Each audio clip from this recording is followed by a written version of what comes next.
Hi and welcome to this new module on comparing cities' performance in municipal solid waste management.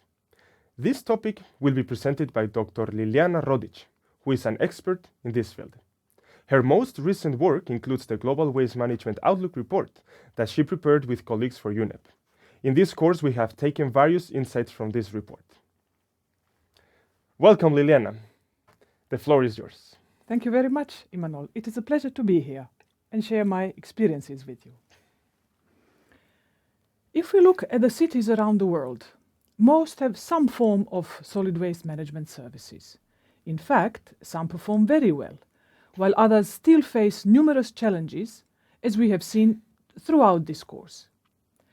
But how do you know whether it all works, whether it achieves its objectives on public health and environmental protection, whether it meets the needs of the city's residents? For example, is this good or bad? How do we know? And why do we care to know? So, in municipal solid waste management practice, we make decisions how things will be done, either deliberately and putting them down in strategic planning documents, or we make them as we go along, as day-to-day operations require. And then we act upon these decisions.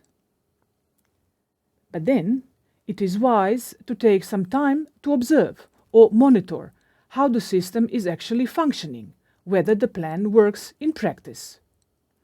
And then we reflect on these observations to see whether some changes would be appropriate. If we identify some shortcomings and possibilities for improvements, we adapt our plans or make new ones, and another cycle begins. Well, measuring the performance of our solid waste management system and even comparing it with that of our peers can be very beneficial. Some of the major benefits are listed here. It is very important to check our gut feeling against the facts. It is also very beneficial to identify the existing strengths, which are often overlooked.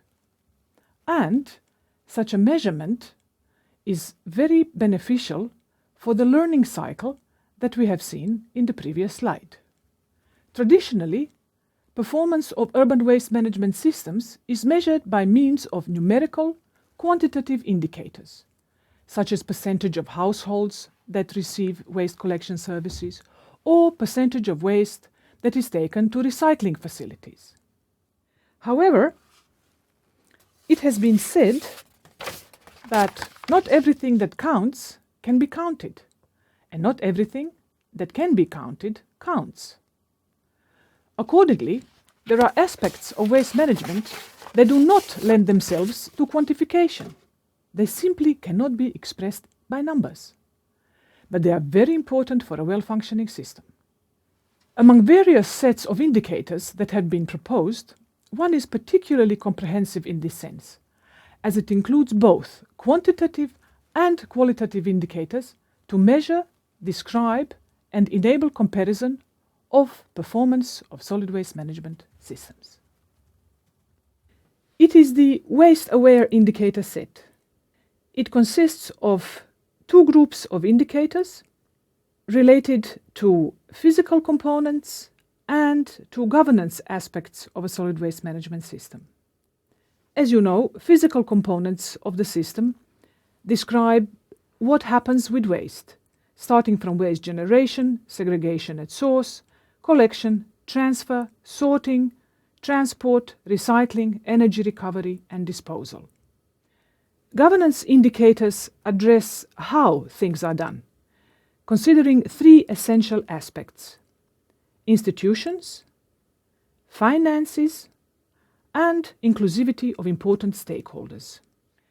Physical components are measured by 4 quantitative indicators and 3 qualitative indicators, whereas governance aspects are measured by 5 qualitative indicators.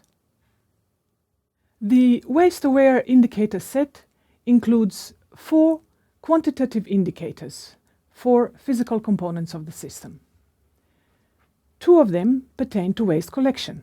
One is waste collection coverage, which is percentage of households that receive services, and waste captured by the system, which is percentage of the waste generated. Third quantitative indicator pertains to controlled treatment and disposal, which is percentage of waste destined for treatment or disposal that goes to controlled facilities. And finally, we have recycling rate, and that is percentage of waste generated that is included in recycling and valorization of organic waste. Now I will give you examples of 3 of those indicators. For protection of public health, it is essential that collection coverage is complete. In other words, that 100% of people receive waste collection services. This is indeed the case in high-income countries, as well as in many East Bloc countries and in many cities in People's Republic of China. Waste collection coverage varies between 60% and 100% in the middle-income countries, as we can see here on the examples of Buenos Aires and Delhi. And it varies between 35 and 85% in low-income countries. For environmental protection, it is essential that waste that is collected gets to the facilities that are controlled. Here we see very high percentages in high-income countries and a full range of variation from 0 to 100% in middle-income countries. In low-income countries, this range is also very broad, from 0 to 85%. As you have seen in previous modules, resource value is recovered from waste. Interestingly, unlike the previous 2 indicators, recycling rates are not really related to the income level. Some high-income countries score rather low in this indicator, while lower-income countries score high.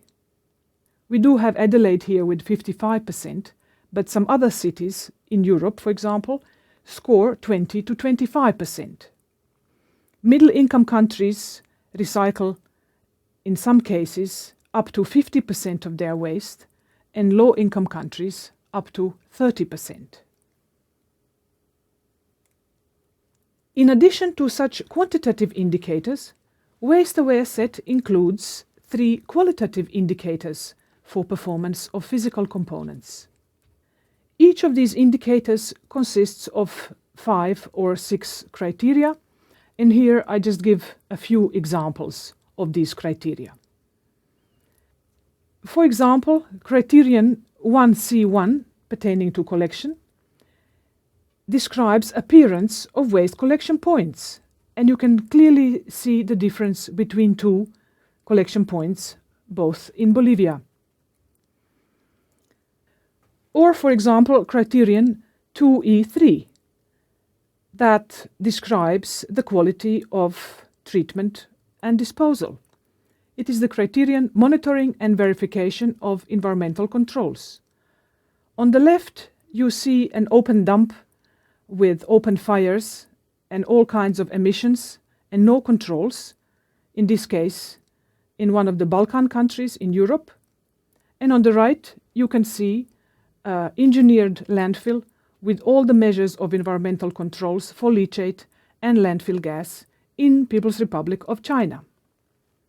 As an example of a criterion under the recycling qualitative indicator, you can see here occupational health and safety of the workers who are involved in sorting and recycling activities. In both pictures we can see informal sector.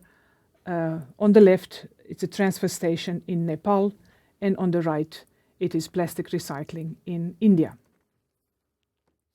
For governance aspects, Wasteaware set includes 5 qualitative indicators. They are listed here. They pertain to inclusivity of stakeholders, in this case service users and service providers. Then there is one indicator on financial sustainability and two indicators on institutions and policies, one at national level on solid waste management framework and one on local level which deals with local institutions. Here are also some examples of the criteria that comprise the main indicator. One of the criteria under the indicator user inclusivity, we have this criterion which pertains to public awareness and education. And here you can see a poster for waste segregation at source in Bangalore, India. Under the indicator national policy framework, we have a criterion that pertains to existence of appropriate implementation documents. So once you have strategies and legislation, also documents are needed to help practitioners to implement, indeed, such documents in practice. And here we have an example of such a document from Costa Rica. Under the indicator on local institutions, there is a criterion, a very important one, on capacity of local institutions, which, as we know from practice, is often a bottleneck in many countries. And now we will see some examples of cities where waste-aware indicators have been applied. These cities are spread across different levels of income, and you can look at the numbers later on. Here you will also find references to some relevant literature. Until now, waste-aware indicators have been applied in around 40 cities on 6 continents. So here we are at the end of this presentation. First, we saw the benefits of knowing about the performance of solid waste management systems.